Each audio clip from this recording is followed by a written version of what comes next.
Paman Wasa Jenar. Sampun wonten 3 dinten ngantos dumugi kelenggan samenika.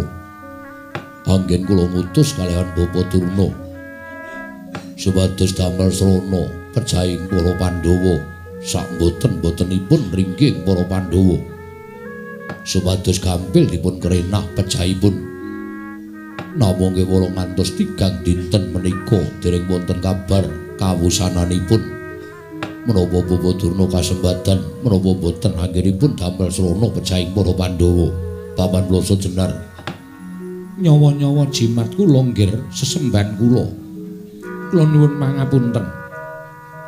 Kula menika apal kalian Kakang Premban Durna, anggen kula srawung kalian Kakang Kumbayana menika mboten namung setunggal kalih dinten.